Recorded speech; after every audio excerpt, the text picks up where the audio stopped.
what is the latest with the interest rate spread issue? The central bank governor was trying to persuade banks to reduce the spread from 475 basis points to about 425. What's the latest with it?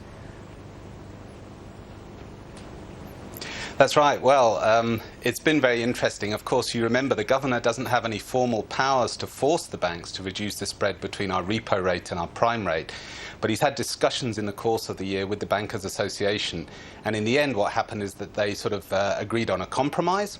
So the banks have now reduced their prime rate to 425, but they've been allowed to keep their home loan rates 50 basis points higher than that. And then I think both sides have agreed to continue the discussion on bringing the spread all the way down to 375 over the coming year. I think it's a slightly unsatisfactory conclusion in a way, and I think the governor's probably going to have to resort to regulations and giving himself more powers if he wants the banks to move further. How easy is it to regulate the interest rates and actually seeking more power for the central bank? Yeah, it's a good question. I mean, look, this whole saga has prompted me to do a little bit of research on this. And it's true, there are central banks around the world who have far more power than our central bank in Namibia to regulate rates. For example, Botswana next door, I think bank charges have to be approved by the central bank. But I think once, I was very sceptical when we last talked. I didn't think we wanted to get into the game where the governor would basically be telling a private industry how to price its products.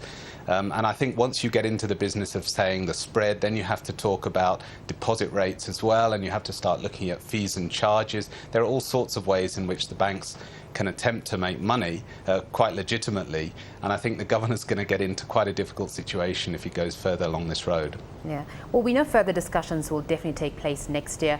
What's your take on it? How do you think the outcome of it should be in terms of rates going into next year? Yeah. Well, look, I think the governor's main concern was this whole business of the monetary policy transmission mechanism. He was worried that the cuts he was making at the central bank weren't being passed on to customers and to clients. I think that's not really the case. I think banks have moved and moved quite dramatically. I think it's a healthy discussion that we can have with the governor. It's got to be a good thing where both sides enlighten each other on the pros and cons of moving rates up or down. I suspect there might be a further compromise further down the road on home loan rates. But I think by and large, once the economy starts to pick up and the impact of low interest rates makes itself felt, the steam will disappear out of this argument. Well, paint us a scenario of how it's affecting businesses right now with the interest rates currently. Yeah, well, it's very interesting. I mean, of course, we've been hit here in Namibia, hit quite hard, but primarily in particular parts of our economy, like the diamond mining sector, which is a big part of our economy. But by and large, I would say we haven't fared too badly, and that's been partly a result of the governor's actions to bring interest rates down and partly a result of the commercial banks passing that on to customers.